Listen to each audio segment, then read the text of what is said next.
Hey everyone, hope you're all doing well. Today we have another Q&A video on the schedule. We're gonna dive into some gear questions and let's just get right into it. Tuning method for your toms? What's your favorite heads for toms and how do you prefer to tune them? Okay, so tuning is one of those things I get asked about a lot, and this is something I've been wanting to make a video project or something similar about since forever. I've just never really gotten around to it, but I'm excited to say that this time, finally, I'm actually making a video about tuning, and that video will be up here on my YouTube channel tomorrow. So stay tuned for that. I will say that video will be specifically about tuning toms and my methods for tuning toms. I ordered new tom heads that came in just the other day, so I'll be messing around with that tomorrow and making a video about that. I won't be changing bass drum and snare heads this time around, so I won't be touching it on that probably. I think I won't really dive into that. It's gonna primarily be focused on toms, but I will make videos about tuning bass drum and snare probably at some other point, but we'll start just with the toms. So that's coming up tomorrow. Stay tuned for that. We'll talk about heads and tuning methods and all of that kind of stuff in regards to toms. Hey man, what is your favorite ride and hi-hats combo? Oh man, that would probably be the Meinl 16-inch Bison's Extra Dry medium thin hi-hats. These are pretty much always on my kit, as you guys probably know by now.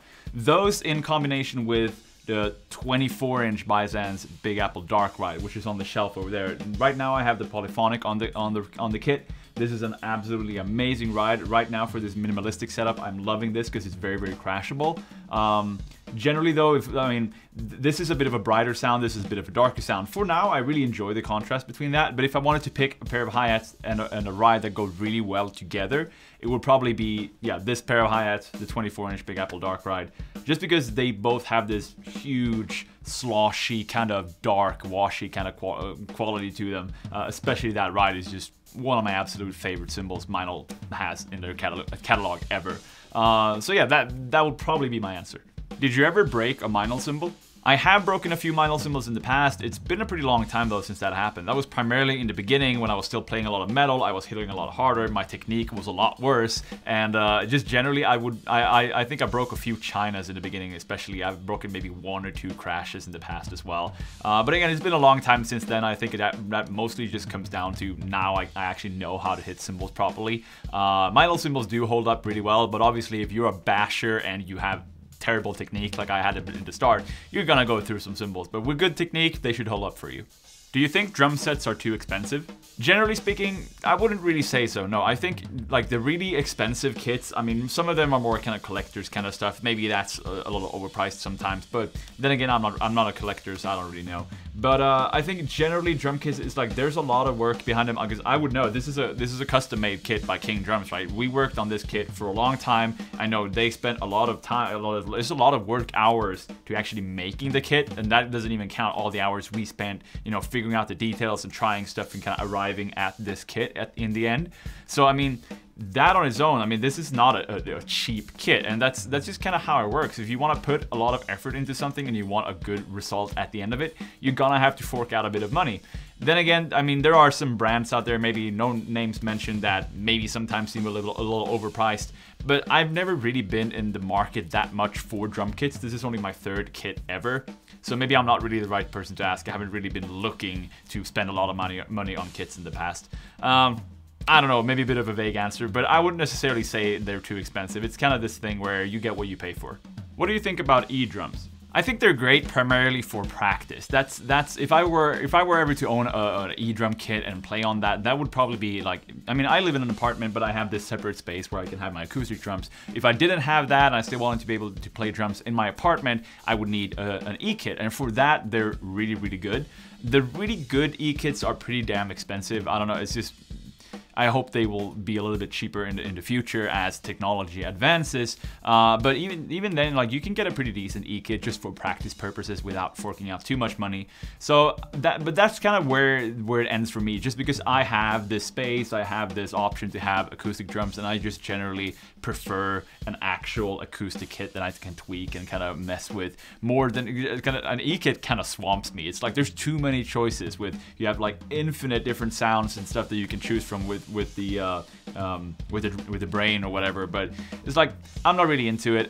For practice purposes, I think they're great. For anything else outside of that, for me, not so much. For other people, I mean, if you dig it, go ahead. Can you make a video showing every cymbal you have? I don't have any plans right now to make a video like that, just because on my website, sirosvaziri.com/gear, you can already find every single cymbal that I have in my possession, they're all listed with pictures and audio files so you can hear what they sound like. So just because I already have that, I feel like a video might be a bit redundant because like all the info, the way the cymbals look and the way they sound is already on my website. It's just, you know, just go on there and have a look. But with that said, I mean, it would be a pretty cool video, so maybe I'll do it in the future. Who knows, but no plans for it right now. If you had to put different wood for shells in placement for different genres, which shells would go where and why? So if I correctly understood this question, what I think you're talking about is essentially different woods in different drums for different purposes, whether that's genres or just for other preferences. For genres, having different like woods in different drums, I haven't necessarily thought about, just because I want a kit that can do everything. I don't necessarily have a rock kit and a jazz kit or anything. I want one kit that can do it all. But with that said, this kit actually features a bit of that. This is a custom kit that made by King Drums. And the idea here was that all of these drums are based out of walnut, but I like a specific kind of sound in my rack toms, contrary to another specific kind of sound in my floor toms and in the bass drum. They're all different elements. I don't want my rack toms to sound like small floor toms or the other way around. I want my rack toms to sound like rack toms and etc.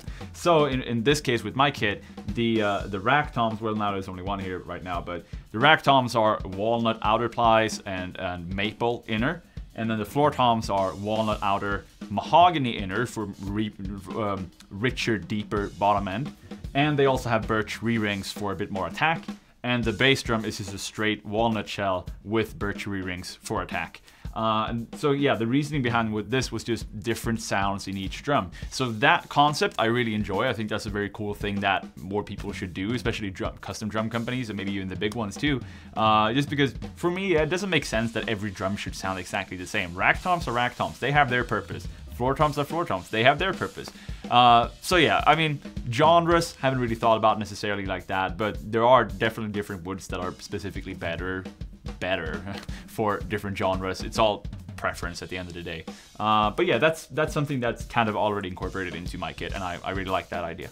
Alright, so that will be it for this Q&A video, and as always, if you guys have any more questions about anything, just post them in the comments below. I'll look into them and I'll try to answer them for the next Q&A. So with that said, hope you guys enjoyed the video. Please do subscribe and like this video if you haven't already, and I will see you soon with some more videos. And like I mentioned, tuning video is coming up tomorrow, so stay tuned for that, and pun not intended. And I'll see you tomorrow. Take care.